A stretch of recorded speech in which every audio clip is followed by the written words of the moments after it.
Hello YouTube, it's Katie Marie. Welcome back to my channel, and today I'll be doing a video on a double standard that we often have in the church. In terms of purity, I mean like emotionally, physically, spiritually, all of that good stuff. But as humans, we naturally focus on the outside. We don't automatically judge someone for having impure thoughts unless they explicitly say it, and then a lot of times people don't also admit those things, but we don't usually give them a reputation like, yo, look at that guy over there, he has impure thoughts all the time. Look at that girl over there, she has impure thoughts all the time. We don't really think about those things. It's more so we focus on the physical things, like, ooh girl, did you hear that so-and-so was with so-and-so? It's more like that. Because we're humans, we look at the exterior as opposed to God, who looks at the heart, and he knows where it began in the mind to begin with.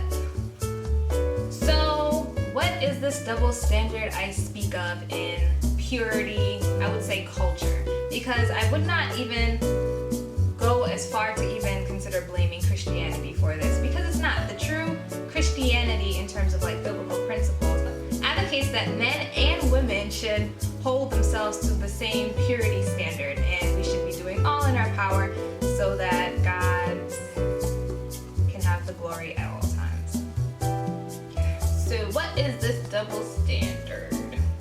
The double standard is that we often expect women, we often put a lot of the burden on women to make sure they are doing all that is in their power to promote purity. And I mean, I do understand the idea of if the girls are doing everything, then the men then are forced to kind of do it. But there should be an equal role in it. Equal role in it. I mean, it takes two to tango.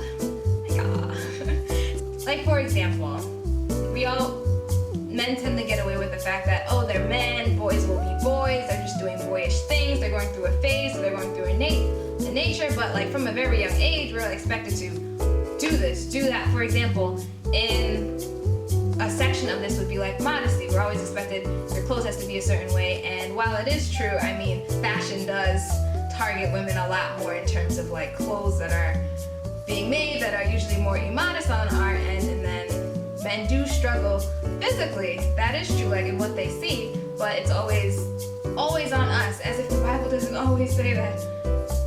Job 31 verse 1, he made a covenant that he would not look upon a maid.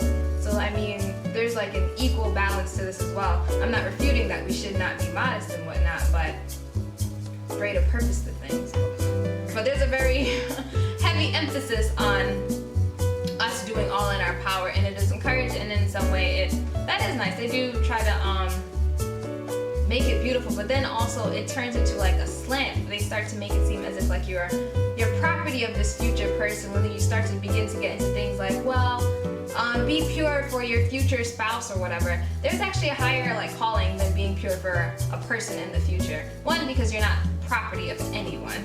Two, you should be pure for God, because what if you never get married? So why were you pure to begin with? What was the big deal? We kind of missed the purpose. And then we also,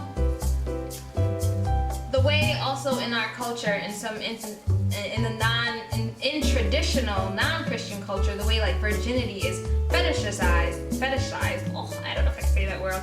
Oh, fetishized. It makes it seem as if they're no longer pure or holy, as those are Christian terminology that would be used more, then it's they're not worth anything. And it's as if whatever is between your legs supersedes intelligence, wit, personality, character, and it's just no, it's serious, but it's not that serious. Culture implies that.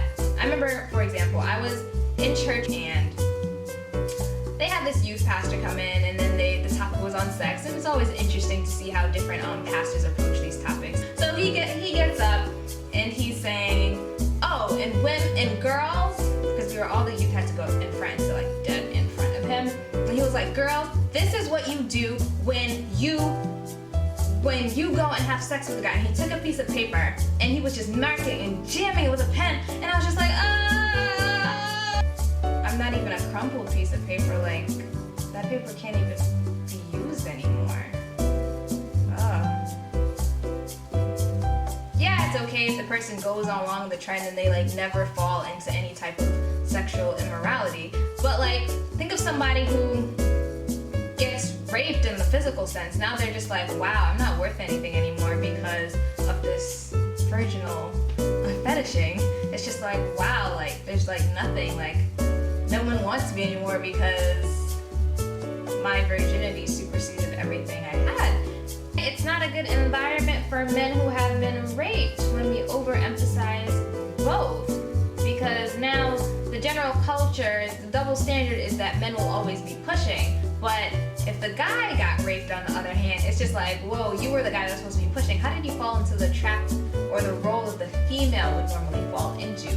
So it's like something they wouldn't want to admit. It's like, it was supposed to be the other ground where them being just boys, like, would have happened. I feel like this topic is like so hard for older adults sometimes when they try to talk to the youth about this topic, because I do understand, especially when they're talking to young women, they know what it's like for like men to talk down or look down on them because of the double standard. So they want so badly for them to remain pure, so they don't have to go through all the embarrassment, the slut shaming, the defamation of character, and all of that stuff just because they had sex.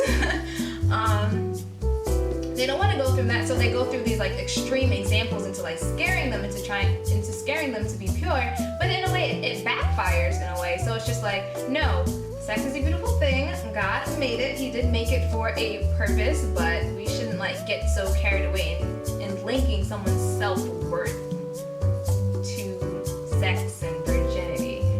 It's unhealthy. I like this quote right here, and it's, men get passes, women get reputations, and real lasting humiliation that travels along only one way. And I can't tell you like how many times I've seen in the media where women have committed suicide because of something like that, just being embarrassed, humiliated. Life shouldn't be like so bad. You shouldn't feel like your family doesn't want you, you're not worth anything just because you did something of that nature. Like, Jesus still loves you, Jesus still died for you, died to save you. Repent, go, and sin no more.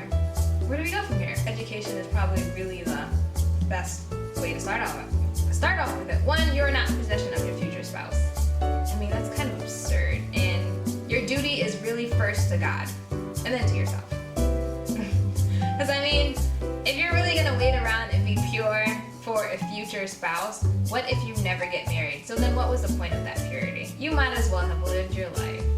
Another thing is, technically, if we all fornicate, we are all going to hell. The Bible just says you refrain from sexual immorality.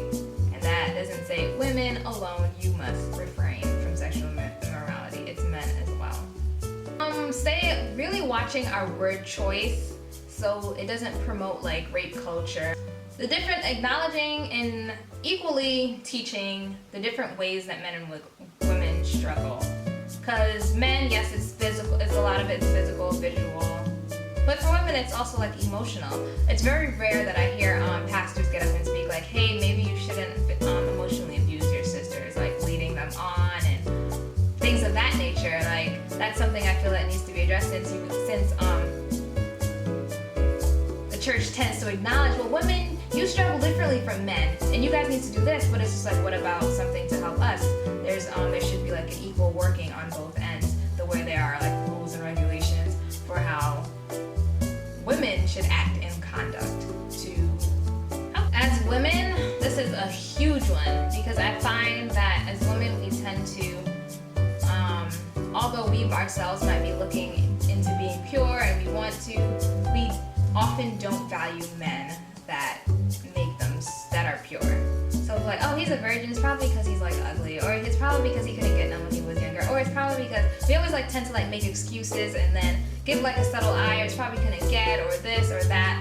They don't get their true value. And if we want men that are pure, we have to respect them. If us Christian women are not accepting them, like the world doesn't like really care for them. Like, think about movies like 40-Year-Old Virgin. Like, the world definitely doesn't advocate and looks down on men who are at that age still virgins. I mean, in Japan, with the highest number of men virgins, statistically speaking. They have like clubs and celebrations trying to get out of virginity. So it's definitely not something like the world is just like, woo, brother, you're a virgin. Maybe for females, like, oh, pure, beautiful, because it is in a non-Christian traditional thing, worldly perspective. But for men, it does nothing. It's actually their status gets elevated and goes up. So for them, it can be more of like a pride issue and a struggle. So we gotta commend our brothers, and any of you brothers who are going strong, keeping the beat hard, I'm proud of you. And at the end of the day, both men and women are equally valued, and God loves us and died for both of us, and we should be pure. So I want you guys to tell me what you guys think of my video. Tell me what your thoughts are on the double standard in Christian purity. If you have any stories, examples, make a response video, and like, I don't know, just tell me what you think. It's a conversation not many people have, and I want to have it. Thanks for tuning in.